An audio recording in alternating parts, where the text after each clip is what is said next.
শনিবার রাতে লালপুর বাজার বণিক সমিতির আলোচনা সভা অনুষ্ঠিত হয়। এতে আসন্ন লালপুর উপজেলা পরিষদ নির্বাচনের চেয়ারম্যান পদপ্রার্থী ও উপজেলা আওয়ামী লীগের সভাপতি আফতাব হোসেন ঝুলফুকে সমর্থন দিয়ে দোয়াত কলম প্রতীকে ভোট প্রার্থনা করেন ব্যবসায়ীরা। দল করতে করতে আমরা চাই এবার যেন সে উনি দাঁড়ায় গেছে, এখন আমাদের কাজ। আমরা এখানে যে গ্রামে যে দোকানদার যারাই থাকি না কেন, যার যার গোষ্ঠী, যার যার পাড়া প্রতিবেশী, আত্মীয় স্বজন সবাইকে ভুলে একতরফা এই দোয়াত কলম মার্কা ভোট আমার আফতাব হোসেন ঝুলফুকে আমরা আগামী দিনে চেয়ারম্যান দেখতে চাই ইনশাআল্লাহ। ঝুলফু ভাই সামনে উপজেলা নির্বাচনে দাঁড়িয়েছেন, এটা আমাদের সকলেরই দায়িত্ব। শুধু আমাদের ভোটটা না, আমাদের যারা আত্মীয় স্বজন আছেন তাদের সহ আমাদের সকলের প্রচেষ্টায় যদি ওনাকে আমরা নির্বাচিত করতে পারি, তাহলে বাজারের আপনার নিরাপত্তা, বাজারের উন্নয়ন এবং আরো কিছু চাওয়া থাকলে আমরা ওনার কাছ থেকে নিতে পারবো।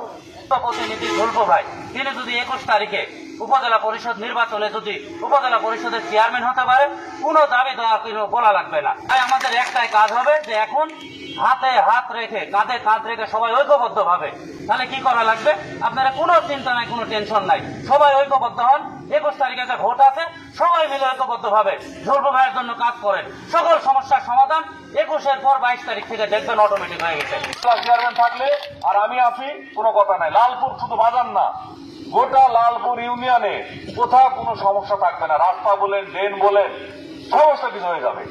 ঝুলভাই যদি উপজেলা চেয়ারম্যান হয় তাহলে আমাদের কোনো সমস্যা কি থাকার কথা? কোনো সমস্যা ইনশাল্লাহ থাকবে না। আপনারা সবকিছু বুঝেন, তাহলে এই মানুষটা কিন্তু সারা জীবন কিছু চাইছে বলেন দেখি? হয় আমার জন্য কিছু করেছে, তাহলে আমাকে বাদ দিয়ে আরেকজনের জন্য করেছে কিনা? তাহলে সে নিজের জন্য কোনটা করেছে, নিজে কোন ভোটটা চাইছে বলেন? কোনদিন কোন প্রতিক্রিয়া বলেছে যে আমি আফতাব হোসেন ঝুলফু আমার মার্কায়? লালপুরে উন্নয়নে ব্যবসায়ীদের প্রতি দোয়াত কলম প্রতীকে ভোট বিপ্লবের ঘটনার আহ্বান জানান আফতাব হোসেন ঝুলফু।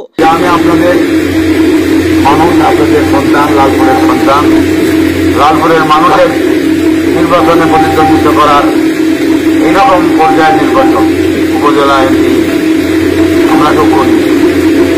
অনেক সময় অনেক যোগ্যতা থাকার পরেও আমি নির্বাচনে যাইনি। আমি এবারে নির্বাচনে আজকে আমার প্রতীক করা হয়েছে দোয়াত কলম। এটা আমাদের গত 27শে জুলাই এই মাঠে সম্মেলন হয়েছিল 22 সালে। আমি দেখেছি লালপুরের আমার বৃদ্ধবন্ধে নারী পুরুষ হাজার হাজার মানুষ আমার পক্ষে সমর্থন দিয়ে সহকারে লালপুর কলেজ মাঠে গিয়েছে। যায়নি গান্ধী যে আমাকে কিন্তু সভাপতি আপনারা নির্বাচিত করেছেন। আপনাদের কাছে এই রকমের আমি আপনাদের দোয়া চাই, সেই সমর্থন চাই। এই লালপুরের হাজার হাজার জনতা আমার পক্ষে ভোট প্রার্থনা করলে আমি উপজেলা নির্বাচনে জয়ী হবে ইনশাল্লাহ। কারণ একটিবারের জন্য আমার জীবনের শেষ প্রান্তে আমার 65 বছর বয়স, আমি চাকরি থেকে অবসর গ্রহণ করেছি। আমার এক ছেলে এক মেয়ে, তারা এই লালপুর চাকরি করে লালপুর কলেজে চাকরি করে। তো আমার চাপ হয় আমি সেবা করার জন্যই কিন্তু নির্বাচনে এসেছি। আমি সেবা করেছি দলের নেতৃত্ব দিয়ে। আমি একটি জনপ্রতিনিধি হয়, আসলে সরকারের ডাইরেক্ট একজন প্রতিনিধি হিসাবে কাজ করে আপনাদের উন্নয়ন করতে চাই। এই জন্য আমার জীবনের শেষ লগ্নে দাঁড়িয়ে এই নির্বাচনে অংশগ্রহণ করেছি। আপনাদের দোয়া সমর্থন চেয়ে এই বোঝাটাই নিয়ে আমি চাই যে এই উপজেলার চেয়ারম্যান, ওই চেয়ারটা হবে লালপুরের মানুষের জন্য উন্মুক্ত। লালপুর উপজেলা পরিষদের চেয়ারম্যান আমার কাছে যাওয়ার জন্য তাকে ধরে দেওয়া যাবে না। ওই চেয়ারটা হবে লালপুরের মানুষের, আপনাদের চেয়ার হবে। এই কথা বলে আপনাদের কাছে দোয়া সমর্থন ভোট প্রার্থনা করে আজ থেকে এই মুহূর্তে থেকে আপনি শুধু নিজের ভোটটা নিজের বাড়িতে যেয়ে বলবেন, খাইতে খাইতে খাওয়ানো হয়নি।